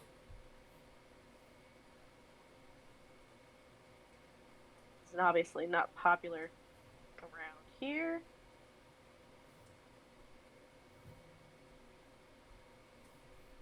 They know he's a demon. So is it common? Obviously you guys are a demonic descent. I mean, that's pretty obvious. Everyone knows that with tieflings. But is it normal for you guys to? It's not normal for you guys to turn into demons, right? No. Well, I'm just checking. I mean, I just got here and I've been attacked a couple of times. That's a racist rumor, whoever's spreading that. Well, it's not so much a rumor, so much as I've been attacked several times by demons. And they don't look like tieflings, but you did just say that there was a blue demon running around, so... Well, it's metaphorical because we call type in a demon. Just because, He's not a demon? demon has bad connotation to it. So we're just called tieflings. But it's like calling someone a bastard or a bitch. If we call another tiefling a demon, it's a degrading name. Oh, so he's gonna look. Okay, that changes my whole perception because now I'm gonna be looking, and he's gonna be a tiefling. All right. I was thinking he was gonna be one of those big monstrosities. You mean the ones we've been killing? Yes. God, I hope not.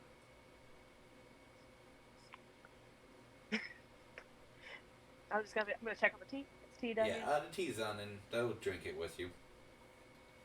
So, ready them some tea crystals. Anybody want some tea crystals? Do you guys like it plain? A little sweeter? They'll just drink whatever you hand it to them, because at this point, what else can go wrong in their lives? So does anyone in the circle look younger than anybody else?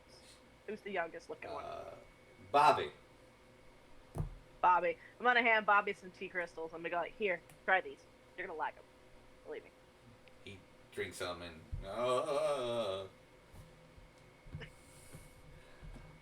we'll go ahead and give Senguine a shot if he wants to ask a question.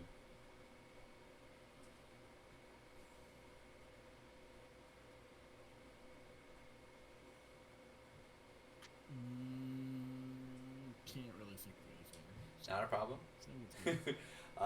Talbot, while they are off healing, information-wise, what would you like to do during this time?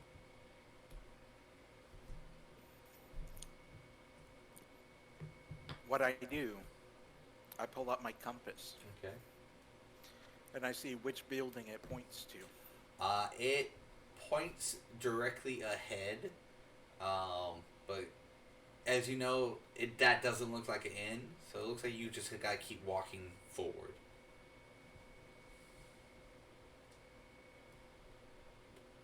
I keep going that direction. Okay. So you eventually, go bypass the tents and everything, and you eventually get to a little clearing with a road. I'm going to swap over maps. And you'll get to this. The little camp to the left looks like some more dragon slayers. Stable to your right, and an inn right out in the open. And then behind it is a clearing and then some forest. Go ahead and put Talbot.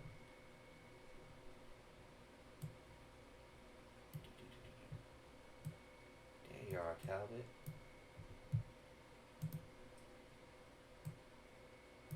Nope. Damn. I killed Talbot.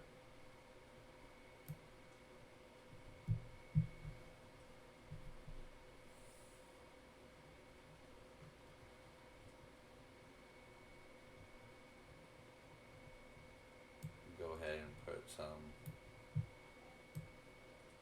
other. Yeah, I head inside. Alright.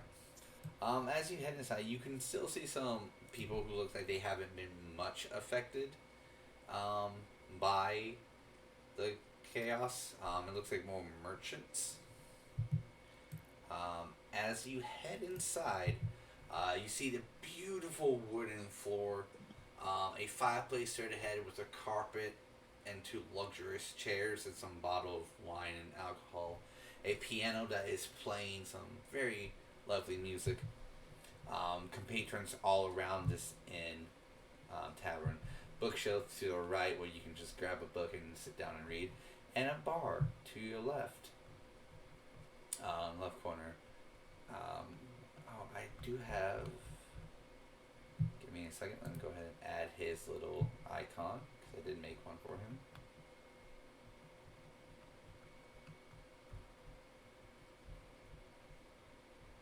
So we all...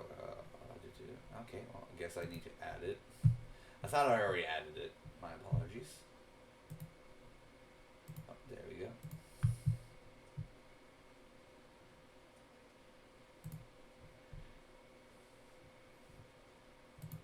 wrong one. Move. Gotta get a token one.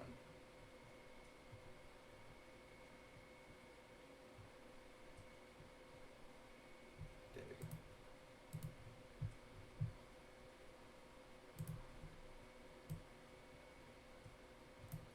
go.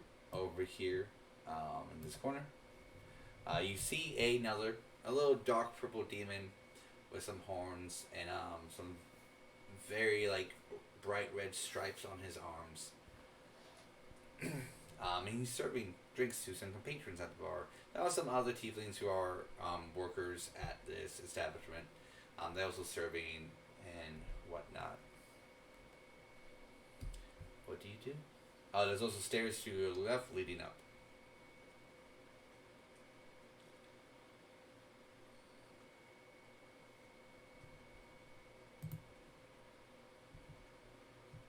I can't hear you for some reason.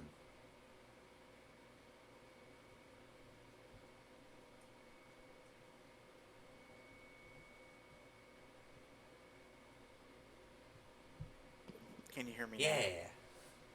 It's because my mic was on. I do apologize. Okay. I would like to go up to the bar stools. All right. There's a couple of tieflings at the bar stools, a little like heavier set, but you find a spot.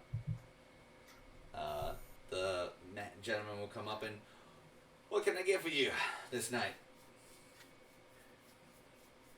Yes, I would like an ale, please. All right. Well, an ale is gonna cost you. Do you want a mug or a gallon? A mug. It's gonna be about 2 silver. Oh, sorry, 4 copper pieces. I pull out. I go into my pocket. I pull out that coin Yeah. that I had been magically infusing, Yeah. and then I flick it to him. And he'll bring it in and he'll catch it and look at it, smile, puts it in his pocket. And say, here's your mug. Your room is ready. If you follow me, I'll go ahead and show you. Thank you. You're welcome. And I will get up and follow. He will, you know, the little like thing that bartenders lift up so they can come in and out. Yeah, that little thing. He will go ahead and lift up, have you follow him. He'll open a little trap door underneath him. And you can see it says staircase, and he'll just start walking down it. And he'll say, close it on your way down. And I do that. Right. Or I'll use my mage hand to do that. It has to go down. It's a little bit cramped at first, but as you slowly make your way down, you know, it gets relatively, so you don't have to like hunch your way down. The walls all lined with torches, so you're able to see, but it's lit with purple flames. So he takes you about 5 minutes of kind of going down these stairs, and at the very bottom is a very big metal door with a lot of infernal writing on it. He will stop, look at you. Sure about this?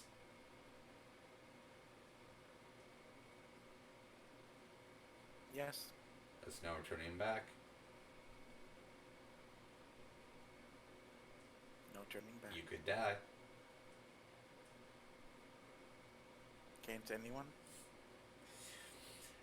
He smiles and chuckles, and he'll take a coin out of his pocket, flip it.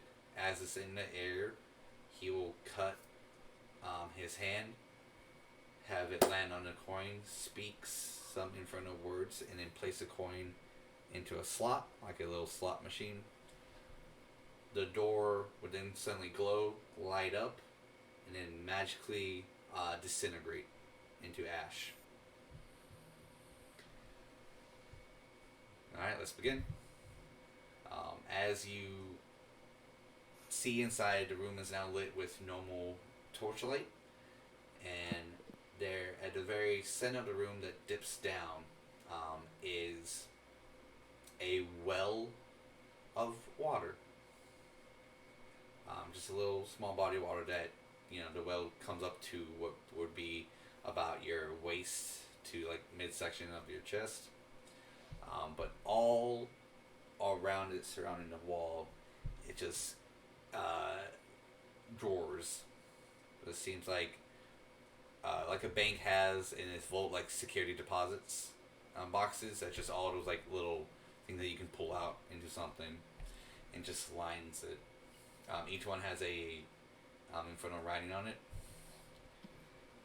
He will stand on the opposite side and go,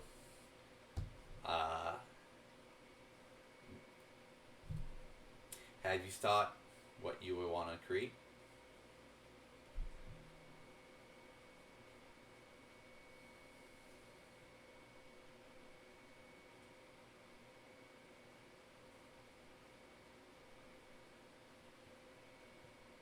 Or did he not? A pendant. Oh, a pendant.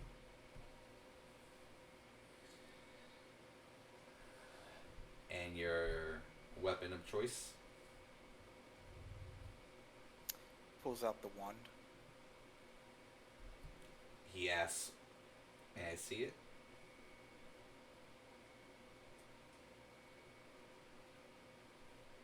Flicks it halfway so that it goes from this to. If I was cool, it would be. Talbot attempts to do it, and he goes, "Oh, okay, thanks." And then I hand him the width that is wider, He'll grab it. because that is the handle. He'll grab it, and then Maya or Catherine to put it down. He'll go up on some staircases to go to one of the boxes. He looks at you and goes, you're the second Vedalkin to ever step foot in this place. I'm going to assume the first one is metal. So you met him? Traveled with him for a little bit. He pulls out a little box, a square box. Oh. Did he tell you, and then he starts to walk back, did he tell you he almost died trying this? He's never mentioned this room. Good. Because the same condition would be put upon you as it was put upon him. Once we start, there is no going back. There is a possibility of you dying. You are chosen by someone who believes that you can pass this trial. Luckily, you were chosen, hopefully because of your Vedalkin heritage and your connection with the ether. And it's at this moment where everyone knows that her neck has always been sideways, either one way or another. She moves her neck and then just her vertebrae just cracks. I heard that too. Cracks, and for one of the very few times, she is upright. You go, and you'll put the box down, what is so unique about your people is on how they were born or created into this world.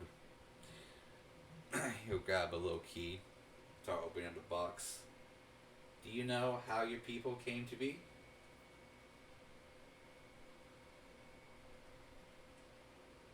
No, but I am interested in hearing. Well, your people used to be human. He takes the lid off. But, unfortunately for your people, they were placed on this world before magic was. Before magic was able to set into this world. So when magical storms or ether storms happened, they struck the humans in and slowly but surely morphed them into what is known as Fedalkins. So I guess you can say your history was very unlucky, or the luckiest, due to your It depends on who you ask. correct, your pure nation. And he pulls out from the box a beating heart. You know, we tieflings, you might have heard this, has descended from demons, devils, and dastardly monsters throughout the ages.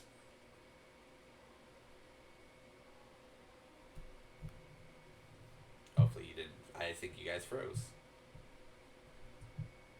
Or, I didn't. Oh, freeze. I just. Oh, here we go. sorry, you. No, I was I. being abnormally quiet. You and Eli both stood perfectly still. I thought you guys froze. And I was like, shit. No, I wasn't frozen. I was just in character, in silent acknowledgement. He goes, well, back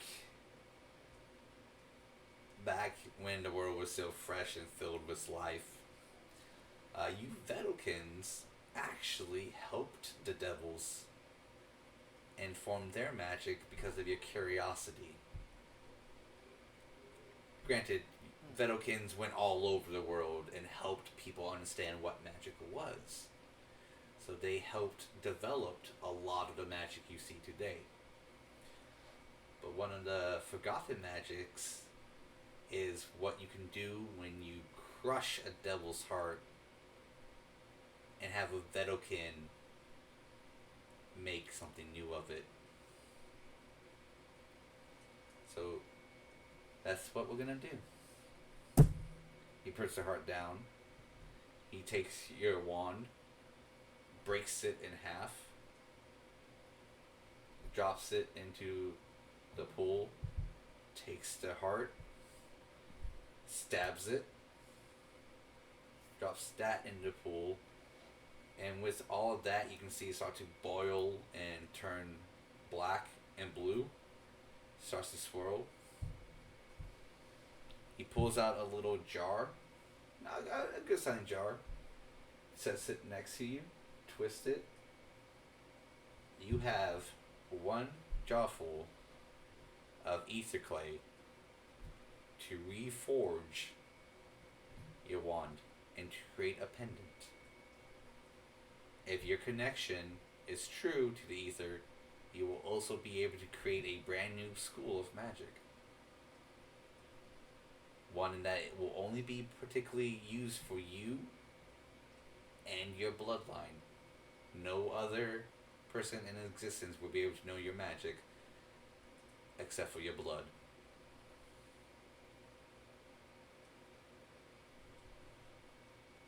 Peter, I believe I do. Correct? You do what? He was asking if I had the ether clay. Oh no, he gave you some. He's giving you some. Oh, Yeah. okay, gotcha. The challenge is to merge your connection to ether while taking over a devil. Now, you're not going to be, if you win, you're not going to be, possessed by a devil and everything. Devil's magic resides in their heart. So you're going to pull and conquer that devil's heart in there and enhance your connection to ether to form that new magic. With the devil's heart, that's where it locks to where only your bloodline can use the magic.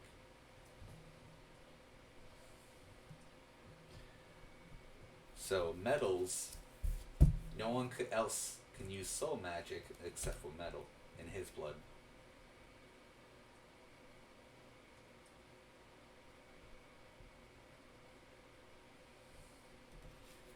If you fail and die, well, that demon will possess your body, I will kill you, and I will never tell your friends or family what happened to you. You will cease to exist from my knowledge.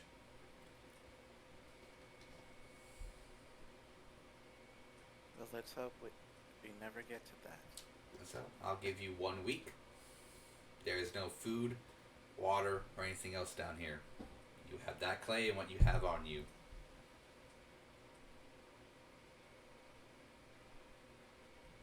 Good luck. And he'll start to walk out. And before he closes the door, he'll go, oh, one more thing. If you want a challenge, Metal did it in 3 days. And he closes the door.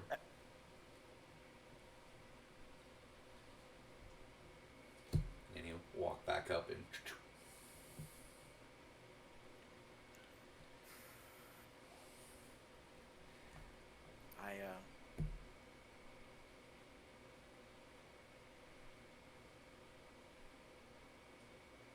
I would like to get started. Alright.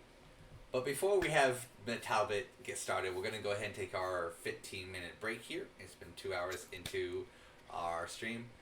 So check back with us at around, we'll say 9:55.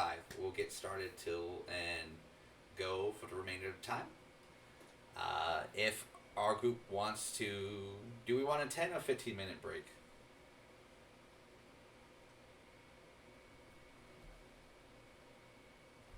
You're on mute, Beryl. But I'm good with 10. We got started late. Alright, so we'll come back at 9:50 and then snowball it from there, and then we'll call it. Alright, see you guys at 9:50. Alright, see you at 9:50. Hey. Alright, for those of you lovely viewers at home who is watching the stream, I'm going to go ahead and be right back. I'm going to go use the restroom. So we'll go ahead and put back the "Be Back Soon" screen. Don't go anywhere. I'll come on back once I'm done, and if Travis is still on, we can talk about what just happened. Be right back, y'all.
Oh, good. This wasn't creepy at all. Love how I only see Travis's chair. Alright, let's go ahead and bum, bum. Bum, bum. Ugh, well.